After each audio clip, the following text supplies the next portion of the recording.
Akan saya add dulu ke depan. Baik, Pak Yohanes bisa dengar suara saya, Pak? Bisa, Pak. Bisa Oke, banget. mantap. Bagaimana kabarnya Pak Yohanes? Baik. Terima kasih. Nah, ya ini teman-teman ini sangat excited Pak Yohanes bertemu dengan Ya. Bapak. Ya, selamat malam Bapak-bapak, Ibu-ibu. Ya, pertama-tama saya mohon maaf karena mungkin saya jarang ya untuk tampil di Zoom kita. Ya, karena memang ada beberapa hal yang Nagaya harus sudah mulai persiapkan. Ya, jadi kita juga nanti ke depannya ya kita harus menambah, kita punya project-project, kemudian kita harus menambah juga kita punya utilitas, dan semua itu sedang kami siapkan, terutama saat ini untuk menyambut penggunaan Nagaya di mall di Korea. Jadi hal itu pun ya kita harus persiapkan dengan baik supaya ke depannya kita terus dipercaya oleh mall Korea tersebut. Dan ya komitmen dari mereka sendiri adalah kalau kita memang bisa menyediakan infrastruktur yang terbaik untuk mereka, menyediakan aset yang terbaik untuk mereka, nah mudah-mudahan kita pun akan diperbanyak ya, jadi ditambah penggunaannya di blok-blok dari P ya, itu soalnya susah ya dibilangnya P4, jadi itu adalah blok keempat ya dengan nama Lala Square. Nah, jadi masih ada blok P1 sampai dengan P7. Nah, itu yang kita harapkan ya, dengan kita memberikan pilot project Nagaya, penggunaannya di P4 Lala Square ini bisa berjalan dengan baik, bisa berjalan dengan lancar. Nah, mudah-mudahan kita pun diberikan kesempatan untuk bisa berkembang ke PP yang lainnya. Ya. Amin. Kita sama-sama doakan ya Bapak Ibu ya. Pak, doanya ada bersama dari 183 peserta Pak sejauh ini ya, dan pemegang Nagaya di seluruh dunia tentu ya. Oke, baik Pak Yohanes, terima kasih banyak Pak ya sudah menyempatkan hadir hari ini di antara jadwal Bapak yang sangat sibuk ya untuk bertemu dengan pemegang Nagaya di seluruh Indonesia. Karena kami sempat dapat request, boleh nggak Pak? Kami ingin bertemu kembali dengan Pak Yohanes ya, walaupun beliau sibuk, sekali-sekali kami ingin bertemu lagi dong ya. Iya, baik Pak Yohanes, ada beberapa pertanyaan-pertanyaan Pak yang sudah kami rangkum ya, dan mungkin nanti akan ada tambahan juga pertanyaan dari chat yang memang kalau waktunya masih sempat akan kami jawab ya. Baik Pak Yohanes, pertanyaan pertama mungkin saya langsung share ya Pak Yohanes ya. Pertanyaan pertama itu seperti ini Pak. Tadi kan kita sudah lihat ya, ke depannya Nagaya itu akan seperti apa ya. Nah, boleh di-share nggak Pak, itu sebenarnya latar belakang ya, atau background story, atau alasan Nagaya itu dibuat itu apa Pak, kalau boleh diceritakan? Oke, baik. Terima kasih ya. Jadi, latar belakang kami mengembangkan Nagaya ini ya sebenarnya ya nggak jauh-jauh dari cita-cita founding father dari Bitcoin. Ya, founding father dari Bitcoin itu dia ingin menciptakan sebuah mata uang yang dari masyarakat, untuk masyarakat, oleh masyarakat, yang diharapkan nantinya bisa dipakai sebagai pembayaran secara global. Ya, jadi bisa diterima sebagai pembayaran secara global, bukan hanya di satu tempat atau di satu platform ya, tapi lebih global. Nah, kami mempelajari selama 12 tahun ini ya, kenapa sih kok Bitcoin ini belum diadopsi secara besar-besaran ya, belum diadopsi secara besar-besaran. Nah, terlepas daripada larangan ya, larangan untuk penggunaan cryptocurrency sebagai mata uang, tetapi juga ada hal-hal yang menyebabkan dia belum bisa diadopsi. Kenapa? Terutama adalah kenyamanan dari penjual. Jadi kita mempelajari kenyamanan dari penjual. Sebagai contoh, sudah ada negara ya yang melegalisasi Bitcoin sebagai alat pembayaran. Tetapi ternyata hal itu tidak bisa mendongkrak jumlah penggunaan Bitcoin. Kenapa? Karena masyarakatnya sendiri masih belum yakin untuk menerima pembayaran menggunakan Bitcoin. Ya, kita nggak bisa salahkan ya. Kalau Bapak Ibu ada di posisi penjual, tentu saja ya kita pasti khawatir seandainya saya terima aset ini hari ini di harga sekian, kemudian besok belum sempat kita jual ya, kita masih sibuk jualan nih ya, kita belum sempat jual, tahu-tahu harganya udah turun ya, tanpa kita tahu kapan harganya bisa naik lagi. Karena ya penjual itu belum tentu trader, ya kan? Nah, mereka biasanya mau menerima pembayaran menggunakan alat yang mereka nyaman untuk menerima. Jadi dalam arti kata, mereka yakin bahwa harganya relatif lebih stabil, ya, tapi ya dengan kecenderungan meningkat. Kenapa? Walaupun Bitcoin sudah dilegalkan di negara tersebut, tetapi itu opsional. Artinya apa? Anda boleh menerima, tapi tidak harus. Ya, kalau mata uang itu kan ada dua macam. Yang pertama ya harus menggunakan mata uang itu. Yang kedua adalah pilihan. Nah, kalau kita bilang pilihan, artinya apa? Penjual itu harus melihat daya tarik atau daya tambah atau benefit seandainya mereka menerima aset tersebut di luar daripada uang fiat yang berlaku. Nah, jadi kita mulai mempelajari apa sih yang bisa membuat penjual, jadi penerima pembayaran itu lebih nyaman untuk menerima aset tersebut. Ya, nah otomatis yang pertama harganya harus stabil. Nah, untuk mendorong atau lebih menarik mereka untuk menerima aset tersebut, ya berarti mereka harus melihat bahwa dengan saya menerima ini ada benefit yang saya dapatkan, terutama juga ya kalau harganya naik terus. Kita lihat kenapa pada waktu dolar itu menggila, ya maksudnya naik gila-gilaan, banyak orang yang lebih memilih menerima pembayaran melalui US dollar. Nah, menerima pembayaran melalui US dollar. Kenapa? Karena mereka melihat bahwa wah ini trennya lagi naik nih. Nah, tapi permasalahannya begitu trennya berbalik, ya semua pada lepas. Ya, itu bisa dilihat kok di Bitcoin, terutama pada tahun 2000, kalau saya nggak salah 2018, 2019 pada saat harga itu jatuh sekali, akhirnya banyak orang yang nyerah. Ya, mereka ya untuk sementara ini kami nggak nerima dulu deh. Ya, kenapa? Karena kekhawatiran. Itu nggak bisa kita salahkan. Nah, sehingga apa? Kami di sini berusaha untuk menciptakan sebuah aset yang relatif lebih stabil harganya. Bukan berarti nggak bisa turun ya Bapak Ibu ya. Jadi jangan dibilang bahwa wah Nagaya itu harganya nggak akan turun gitu. Enggak. Ya. Yang paling kuat sekalipun US dollar itu harganya masih bisa turun, betul nggak? Ya, jadi jangan salah paham. Ya, harganya bisa turun Nagaya. Tetapi dengan konsep yang ada, ya, kami berharap dan kami diperkirakan harganya relatif lebih stabil. Turun naiknya ya jangan terlalu parah-parah banget lah. Dengan kecenderungannya selalu meningkat. Nah, harga itu kan sebenarnya gampang.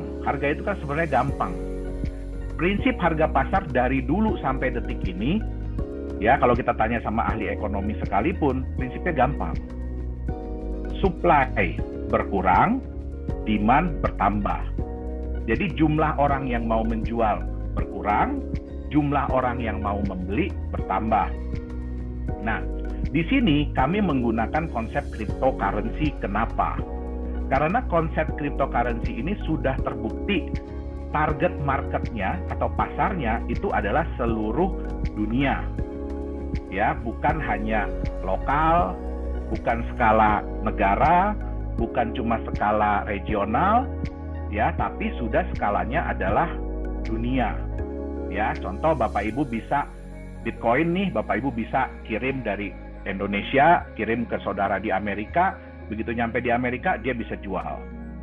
Ya. Nah, ini juga salah satu alasan kita. Kami melihat di Nagaya bahwa visi dari founding father-nya Bitcoin ini belum tercapai. Ya, secara global. Nah, kenapa? Karena sementara ini Bitcoin masih mayoritas itu digunakan hanya sebagai alat transfer nilai. Artinya apa? saya punya misalkan rupiah 10 juta, saya mau kirim ke saudara saya di negara lain. Nah, begitu saya kirim, begitu nyampe di sana, ya dia pasti langsung jual. Itu dia. Yang lebih menyedihkan lagi, kami melihat bahwa kebanyakan mayoritas itu hanya dipakai sebagai alat spekulasi. Nah, itu yang ya kita berusaha untuk ya menjadi semualah. Kalau kita bilang ya, semua cryptocurrency itu sebenarnya tujuannya adalah bagaimana masyarakat mau menerima asetnya untuk digunakan sebagai alat pembayaran. Ya, nah kita juga beruntung ya. Saya terus terang ya, kami tidak pernah berharap, kami tidak pernah menduga bahwa Nagaya itu secepat itu, ya secepat ini, ya ditangkap peluangnya oleh V4 Lala Square. Ya, kami juga nggak pernah menyangka, ya kan?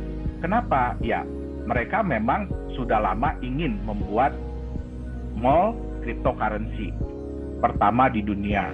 Kenapa? Karena ini mall berada di pusat pemerintahan baru Korea Selatan. Ya, pasti mereka ingin bikin icon dong. Ya, pengen bikin sesuatu yang berbeda. Ya, sehingga wah, ya jujur Bapak Ibu ya, di Korea itu, waduh, cryptocurrency itu udah bukan lagi barang yang aneh, ya, tapi ya kita bisa lihat ya, di Korea itu 200 exchanger, bayangkan Bapak Ibu. Dan hampir semua orang di Korea itu mereka mengenal kripto, mereka tahu kripto, mereka memiliki kripto. Nah, memang saat ini ya karena jujur ya Bapak Ibu ya, kalau Bitcoin itu adalah kisah sukses. Ya, kami juga ya sangat kagum sama yang namanya Satoshi Nakamoto, walaupun kita nggak bisa berterima kasih langsung kepada dia, ya kan, karena kita nggak tahu dia itu siapa, ya kan. Nah, tapi dengan konsep dia ini, ya bisa merevolusioner dunia. Nah, sayangnya konsep ini banyak diikuti oleh developer kripto lain, ya, dan ya sayangnya lagi mereka kebanyakan, nggak semua ya, tapi kebanyakan dari mereka fail. Ya, sehingga apa? Banyak yang akhirnya kehilangan nilai, sudah tidak ada nilainya lagi, ya kan? Nah, jadi kami belajar, kami menganalisa dari pengalaman-pengalaman mereka, kita pelajari, dan kemudian kami membuat konsep Nagaya seperti yang ada sekarang ini. Itu mungkin. Oke, baik. Terima kasih Pak Yohanes atas jawabannya. Jadi sebenarnya kalau boleh saya simpulkan ya Pak ya, memang Nagaya ini dibuat agar suatu saat Nagaya ini agar lebih nyaman bisa diterima sebagai alat tukar. Ya, itulah kenapa Nagaya itu di backup oleh emas agar nilainya cenderung lebih stabil, ya, dan emasnya pun bisa bertambah di rival. Jadi memang konsep ini dibuat untuk mewujudkan visi yang memang dari awal dibuat, yaitu bisa dijadikan alat tukar, Pak Yohanes, betul ya? Betul. Oke, baik ya. Jadi kita lihat, sorry Pak Dani, saya tambahin sedikit ya. Ya, silakan Pak. Kalau kita ingin menjadikan aset kita itu sebagai mata uang, ya kita harus belajar dari suatu negara. Ya, kita juga harus belajar dari suatu negara. Negara itu walaupun mereka bilang ya bahwa oh maaf ya, semua mata uang kami sekarang sudah tidak di backup lagi oleh emas. Tapi semua negara itu rata-rata menyimpan devisa. Dan biasanya yang ditumpuk itu adalah emas. Itu adalah devisa. Ya, itu yang pertama. Yang kedua, apakah cuma dengan emas itu aja cukup? Nggak bisa. Ya, makanya negara itu harus menambah cadangan devisanya. Nah, itulah kenapa negara itu berbisnis. Ya, itu yang kita kenal dengan ekspor impor. Nah, dari situ nanti orang akan melihat apakah negara itu kuat atau tidak, stabil atau tidak. Ya, mata uangnya bisa dipegang atau tidak. Nah, jadi ya kalau kita ingin membuat mata uang, ya ini Nagaya juga berterima kasih ya. Kenapa? Karena kita juga pada waktu kita awal mendesain ini, ya kami banyak mendapatkan masukan-masukan ya dari para ekonom, dari bankir, ya itu banyak sekali masukan-masukan yang kami terima. Bagaimana sih caranya supaya Nagaya ini benar-benar nantinya bisa memberikan kenyamanan ya bagi orang-orang supaya mereka mau menerima Nagaya ini sebagai alat bayar. Itu dia Pak Dhani. Oke, berarti memang ketika konsep Nagaya ini dibuat dan dirancang Pak Yohanes, ini berarti memang dipersiapkan untuk bisa diterima sebagai alat tukar. Betul. Berarti konsep totalnya itu memang revolusinya itu di antara itu, memang untuk mewujudkan impian itu. Oke, baik. Betul. Dan memang kita ya bisa dibilang cukup beruntung ya Pak ya, karena walaupun ya memang kita masih belum masuk market, kita pun sudah dipercaya oleh T4 Square di Baik, terima kasih Pak. Pertanyaan selanjutnya Pak. Ini tadi baru ada yang bertanya ya. Kenapa Nagaya Technologies Private Limited memilih mendaftarkan perusahaannya Pak di Singapura? Oke. Ya, baik. Jadi kenapa kami memilih di Singapura ya? Yang pertama adalah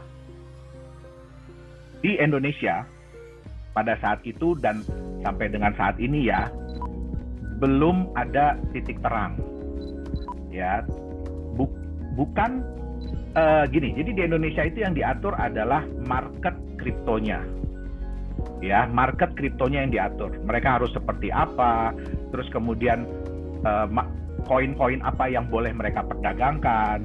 Nah, kami akhirnya terus kemudian ya berdiskusi ya, terus kemudian juga ini yang pertama ya, kami berdiskusi dan kami mendapatkan banyak masukan ya untuk di Singapura itu legalitas tentang cryptocurrency atau aturan tentang cryptocurrency itu sudah jelas ya, pertama. Jadi kami memilih negara yang memang sudah memiliki aturan kripto aset yang jelas. Jadi kalau di Singapura itu udah jelas, kalau Anda bentuknya begini harus begini, kalau bentuknya begini harus begini, bentuknya begini harus begini. Ya. Nah, itu pertama. Terus yang kedua, Bapak Ibu ingat bahwa untuk menjaga nilai dari Nagaya yang Bapak Ibu miliki, ya kami akan menyimpan sejumlah emas. Nagaya akan menyimpan sejumlah emas. Nah, pertanyaannya adalah apakah dan di manakah ada tempat penyimpanan yang mendukung dari SOP kami? Yaitu pertama, kami bisa kasih lihat emasnya, dan yang kedua ada dokumen yang dikeluarkan dari tempat penyimpanan itu bahwa memang benar ya ada sejumlah emas yang disimpan. Dan yang ketiga adalah ada auditornya. Nah, jadi kami sudah menyelidiki tempat seperti ini hanya ada di 2 tempat, yaitu di Switzerland dan di Singapura. Nah, di Singapura pun yang konsepnya seperti ini itu hanya di The Safe House Singapore. Nah, selain itu juga kami pelajari bahwa The Safe House Singapore ini ya bukan cuma individual ya, tapi mereka juga menerima penyimpanan emas dari institusi-institusi ya dari seluruh dunia, itu menyimpan juga ada di tempat mereka. Dan mereka pun diregulasi oleh pemerintah Singapura. Itu dia. Jadi itu alasan yang kedua. Jadi kita ya harus mencari tempat. Yang ketiga, ya Bapak Ibu harus mengingat bahwa kita ini ingin supaya Nagaya ini bisa dimiliki dan ingin dimiliki oleh seluruh orang di seluruh dunia. Ya, jadi bukan cuma Indonesia, bukan cuma Korea Selatan, bukan cuma Singapura. Ya, bahkan sekarang ini pemegang Nagaya sudah ada di berapa negara Pak Dhani? Kenapa Pak? Saya pemegang Nagaya sudah ada di berapa negara? Saya nggak terlalu update. 50 plus. 50 plus ya.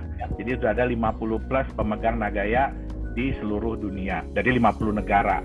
Nah, kami harus memberikan kenyamanan bukan hanya bagi pemegang Nagaya dari Indonesia, dari Korea, dari Singapura, tapi juga bagi pemegang Nagaya dari seluruh dunia.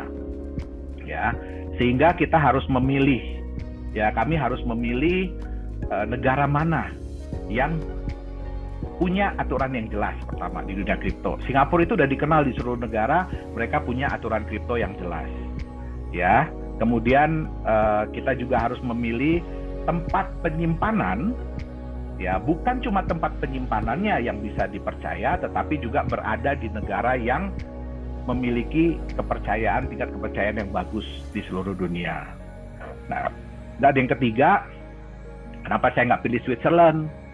Supaya nantinya kalau Bapak Ibu ya lagi ada mau jalan-jalan ke Singapura atau apa, mudah-mudahan dalam waktu dekat ya, kami di Nagaya ini juga selalu berdoa supaya secepatnya deh kita bisa masuk ke Singapura ya. Nah, nantinya kami persilahkan. Jadi kalau ada yang mau melihat ya emas-emas yang sudah Nagaya simpan, tapi jangan lupa foto ya. Foto, habis itu ya gaya dikit lah ya, sebarkan kepada teman-teman ya bahwa saya udah ngeliat nih tempat penyimpanan. Nah, itu alasan-alasan kenapa kami memilih Singapura. Jadi untuk meningkatkan kepercayaan bukan hanya dari market Indonesia, Korea ataupun Singapura, tetapi untuk masyarakat seluruh dunia, karena itu adalah potensi ya market Nagaya. Oke, baik. Terima kasih Pak. Jadi memang yang pertama, gara-gara memang regulasi mengenai kripto itu sendiri pada saat itu ya Pak ya. Kemudian tempat penyimpanannya dan memang kita mau membangun kepercayaan dari market seluruh dunia. Betul ya Pak Yohanes? Betul. Oke, baik. Mungkin sekarang saya akan coba membaca Pak pertanyaan-pertanyaan yang datang dari beberapa peserta kita hari ini ya Pak ya. Ya. Oke, mungkin banyak sekali, wow. Oke, sekali lagi ya teman-teman, kalau pertanyaannya belum terjawab, silahkan kontak yang mengundang atau boleh kontak kami ya via email, kami dengan senang hati akan menjawab. Oke, baik. Ada pertanyaan Pak dari Ibu Maria. Sebentar saya bacakan ya Pak ya. Oke, Pak Yohanes, terima kasih banyak atas sesi hari ini. Pertanyaan saya adalah, kenapa emasnya tidak diberikan kepada para member seperti aset-aset lainnya? Terima kasih banyak, sukses selalu.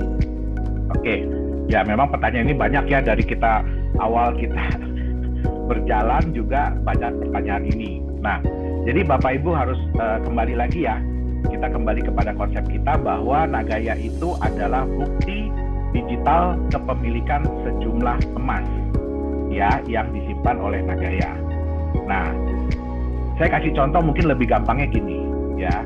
Kalau Bapak Ibu punya mobil, bukti kepemilikannya itu kan BPKB ya. Nah, pada saat Bapak Ibu menjual mobilnya, apakah hanya BPKB-nya yang dikasih? Berarti mobilnya pun harus diberikan kepada pembelinya. Nah, Nagaya pun sama. Nagaya itu adalah bukti digital kepemilikan emas. Ya, artinya apa? Kalau emasnya kita bagi-bagi, ini alasan yang pertama ya, kalau emasnya kita bagi-bagi, ya, artinya pada saat Bapak Ibu menjual Nagayanya kepada orang lain atau mentransfer Nagayanya kepada orang lain, emasnya harus ngikut. Jangan emasnya tetap disimpan, ya, emasnya harus ikut. Nah, sekarang kita ingin Nagaya ini marketnya global. Itulah sebabnya kenapa kami menggunakan konsep cryptocurrency, konsep kripto, konsep blockchain. Ya, supaya apa? Supaya kepemilikan aset ini mudah untuk ditransfer. Ya, tentu saja kalau nanti Bapak Ibu bayar ya, pergi ke Mall Korea, saya doakan nanti semua di sini bisa ya pergi ke Mall Korea itu ya.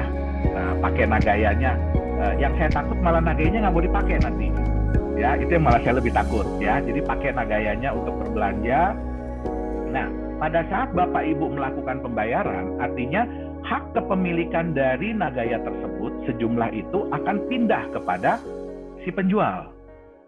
Nah, otomatis hak atas emasnya pun pindah ke dia. Kan nggak mungkin Bapak Ibu waktu bayar bawa emas. Ya, terus emasnya ini dihitung berapa ya pembagiannya ya, udah potong-potong atau dikikis-kikis, diserut-serut gitu ya, terus dikasihin ke dia, kan nggak mungkin. Ya, nah jadi itu sebabnya untuk menambah kenyamanan, untuk meningkatkan kepercayaan, ya kami harus memilih. Harus nih, nggak bisa nggak milih.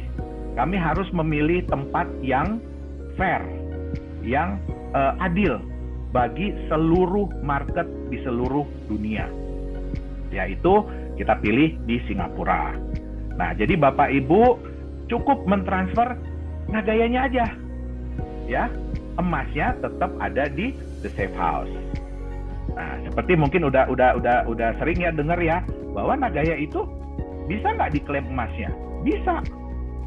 Ya, silahkan kembalikan Nagayanya kepada perusahaan. Kita bisa keluarkan emas yang membackup sejumlah Nagaya yang dikembalikan tersebut. Nah, pada saat itu Bapak Ibu bisa melihat satu Nagaya Bapak Ibu itu hak emasnya berapa sih? Nah, itu bisa diklaim dengan minimum berapa? Cukup 5 gram. Ya, jadi Bapak Ibu bisa mengembalikan Nagaya, itu dihitung nanti sampai dapat 5 gram, silahkan kembalikan ke kami akan keluarkan emasnya. Dan emas itu adalah emas LBMA grade. Jadi kalau di Indonesia itu setara dengan emas antam. Ya, nah itu dia tadi. Jadi ya kita harus kembali lagi ya, kita harus mencari tempat yang mana nih yang kira-kira bisa memberikan kepercayaan, kenyamanan bagi seluruh pemegang Nagaya di seluruh dunia. Oke, baik. Ya berarti ini saya simpulkan sedikit ya Pak Yohanes ya. Berarti karena Nagaya ini kembali kepada visi awalnya, jangka panjangnya adalah Nagaya ini kan ingin bisa digunakan sebagai alat tukar. Betul. Kan? Kalau misalkan kita mau mentransfer ya sebagai alat tukar ini kepada negara lain contohnya, berarti kalau misalkan emasnya kita berikan ya berarti emasnya pun harus ikut ditransfer. Iya, saya lupa tadi. Iya, saya lupa tadi kalau Bapak Ibu atau JNE gitu ya. Iya, transfer Nagayanya ke temennya misalkan di Eropa gitu kan, atau di Amerika. Terus, waduh, kan emasnya harus dikirim juga ke dia. Ya. Nah, itu kan ribet. Belum lagi kalau kita nanti ada tambahan emas. Masa saya mesti kirimin ke Bapak Ibu emas 0,02 gram. Satu orang satu-satu. Waduh, hilang di jalan, repot lagi urusannya nanti kan. Betul. Ya. Jadi ya memang karena itulah kita bantu administrasikan ya. Tapi tetap saja ya, walaupun pemegang Nagaya ini ingin mengembalikan emasnya ya minimal 5 gram tadi, itu bisa ya Pak Yohanes. Mengembalikan Nagayanya, sorry. Iya, dan mengambil emasnya bisa. Mengambil emasnya bisa ya.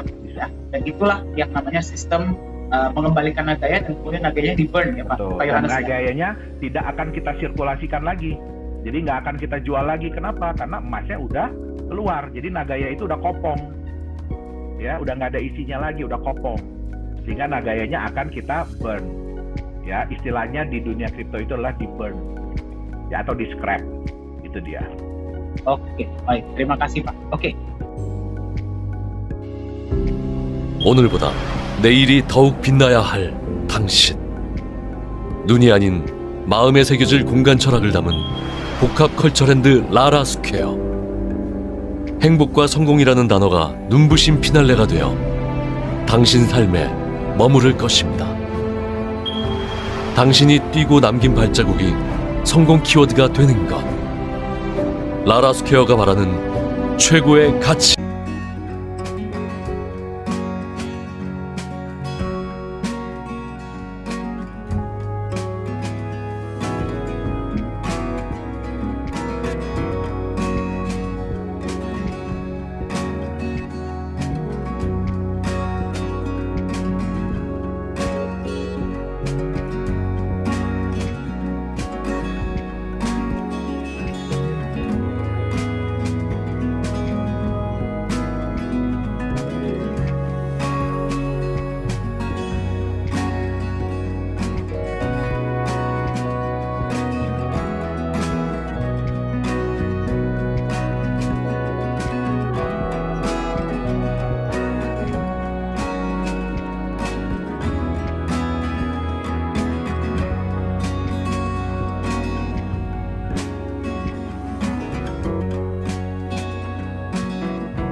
Greetings to all of our Nagaya holders all around the world.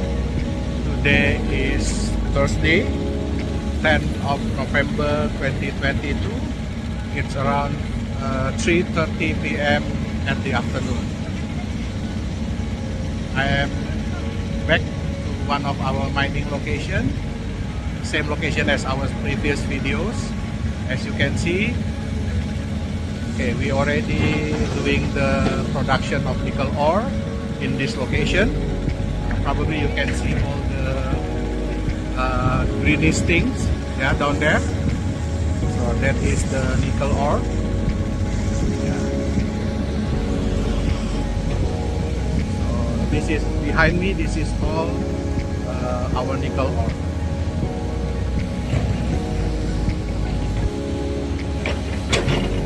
So you can see there is one dump truck there. They are going to remove or to relocate the nickel ore to our main stockpile. Well, it's starting to raining now. Yeah, there you probably can see the small pond. There, the small pond. Yeah, we are extracting. It's actually from an underground water.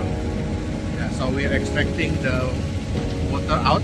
Yeah, pumping out the water, and yeah, and you can see the big pond. We are using pumps to extract, to pump out the water.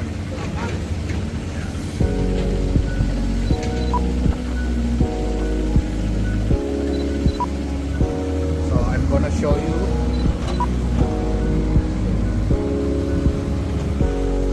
So yeah, that's called the garnerite, yeah, the high grade nickel ore.